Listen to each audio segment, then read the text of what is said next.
up, guys? How are you doing today? I hope everybody's having a great day, thriving, striving, looking good, smelling good, wherever you're at. I hope that you are loving life. And if you can't love the one you want, love the ones you're with. Man, guys, it's good to be back and talk to you guys. Today, we're going to be talking about a movie from 1980, directed by Mr. John Carpenter. It is called The Fog. Before we get started, hit that like and subscribe button, guys. The Fog by John Carpenter is one of the coolest ghost stories ever told, in my opinion.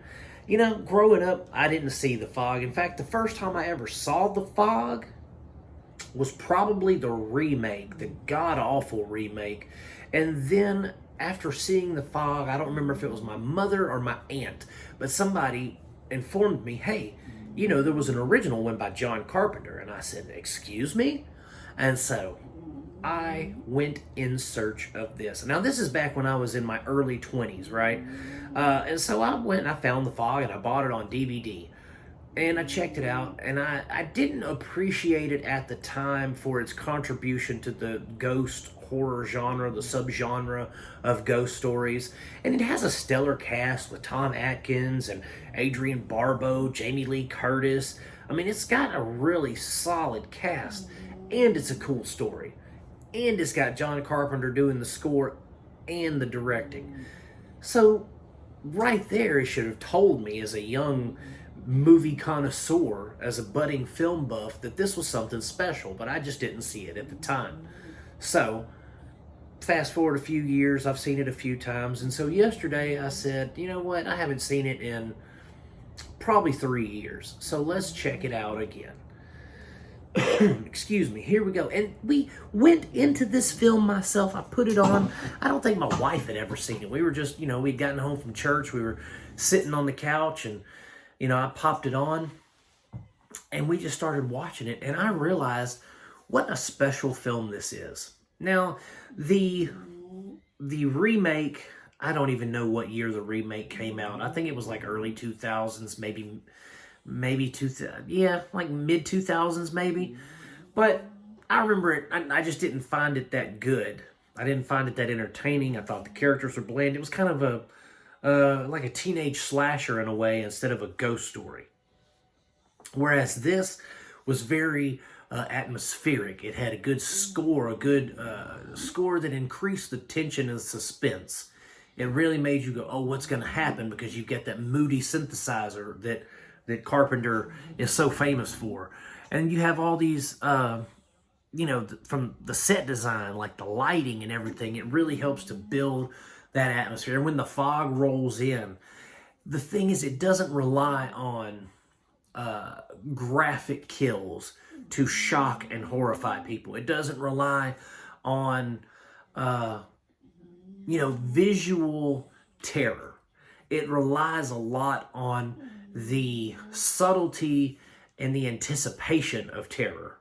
And that's where a lot of modern horror films fail, in my opinion, is they don't ever give you the anticipation of terror. It's always either a superfluous jump scare to make you go, oh, or it's something, it's like torture corn, if you know what I mean. It's like they do the most horrible, gritty, visceral things with the most amount of blood and giblets and uncooked chicken livers that they can possibly do to gross people out and horrify them.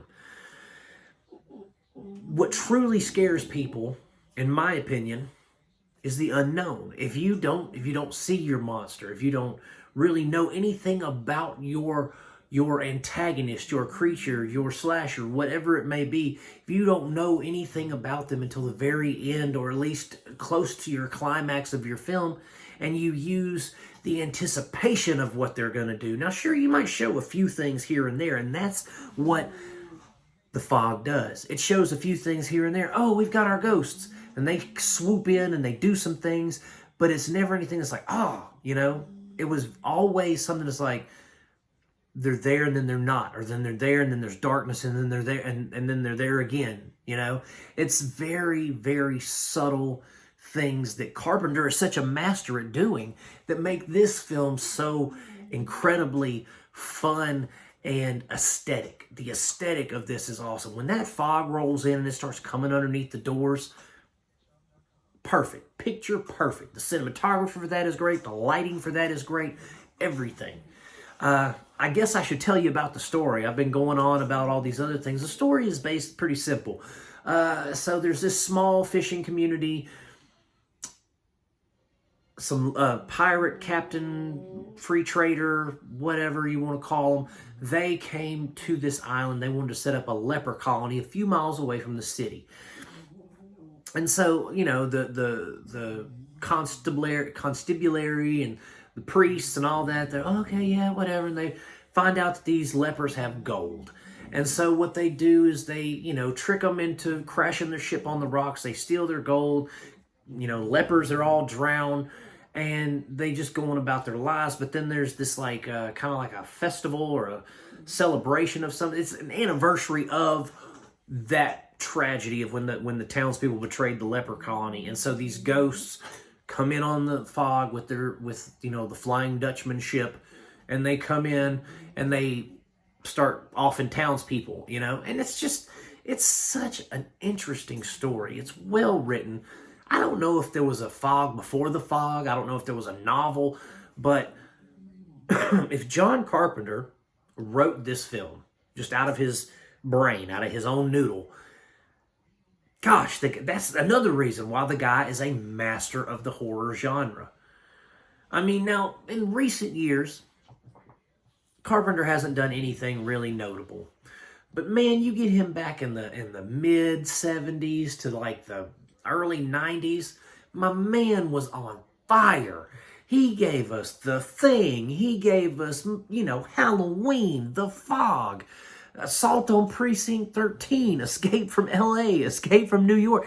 He is a master craftsman when it comes to cinema, and The Fog is no different. This is a true gem of the ghost story genre. And if you have never seen it, you need to check it out. You can find it streaming on Prime, the Criterion channel, on Peacock. I mean, if you've never seen it, guys, please do yourself a favor. Go check it out and then come back and tell me thank you, because you will enjoy it.